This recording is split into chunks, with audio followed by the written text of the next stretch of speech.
ఢిల్లీలో CM Revanth Reddy AICC ప్రధాన కార్యాలయం ప్రారంభోత్సవానికి హాజరు.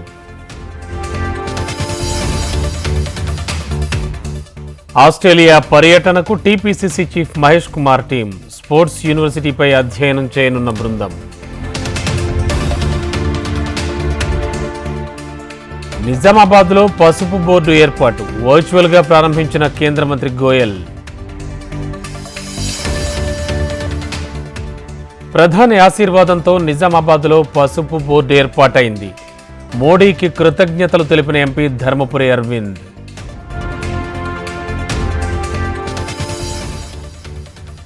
హుజురాబాద్ ఎమ్మెల్యే కౌశిక్ రెడ్డికి ఊరట.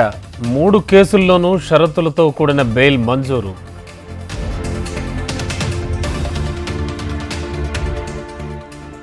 బెయిలబుల్ సెక్షన్లలో అర్ధరాత్రి అరెస్టులు చేయడం దారుణం.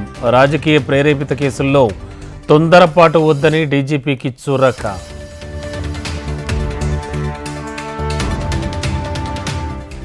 తెలంగాణ హైకోర్టు సీజేగా జస్టిస్ సుజయ్ పాల్.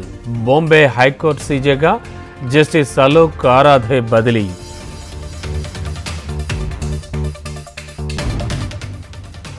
కుప్పం నియోజకవర్గాన్ని ఆదర్శంగా తీర్చిదిద్దుతాం. నారావారిపల్లెలో కార్యకర్తల సమావేశంలో సీఎం కామెంట్. ప్రకృతి వైపరీత్యాలను ముందే కనిపెట్టేలా శాస్త్రవేత్తలు కృషి చేయాలి. భారత వాతావరణ శాఖ 150 ఏళ్ల వేడుకల్లో పాల్గొన్న మోడీ. పీఓకే లేకుండా జమ్మూ కశ్మీర్ అసంపూర్ణం. పాక్నుద్దేశించి మంత్రి రాజ్నాథ్ హాట్ కామెంట్స్.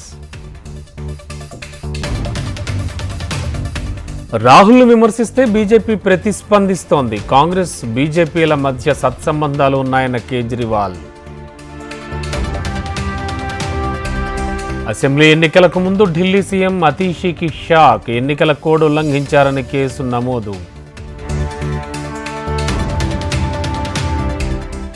మెటా అధినేత జుకర్బర్గ్ పార్లమెంటరీ స్టాండింగ్ కమిటీ సమన్లు. భారత్లో జరిగిన ఎన్నికలపై గతంలో జుకర్బర్గ్ కామెంట్స్.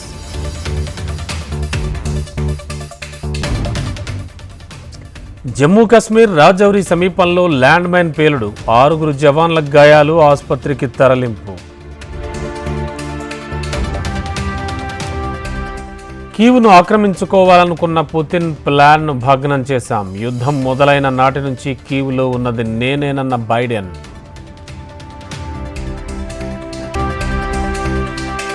కోనసీమలో సంక్రాంతి సంబరాలు. ఇవాళ జగ్గన్న తోటలో ప్రభల తీర్థం. తరలి రానున్న భక్తజనం. గుజరాత్లో సంక్రాంతి సంబరాలు. అహ్మదాబాద్లో పతంగులు ఎగరవేసిన అమిత్ షా. శబరిమల అయ్యప్ప స్వామి సన్నిధిలో మకర జ్యోతి దర్శనం. అయ్యప్ప నామస్మరణతో మార్మోగిన శబరిగిరులు.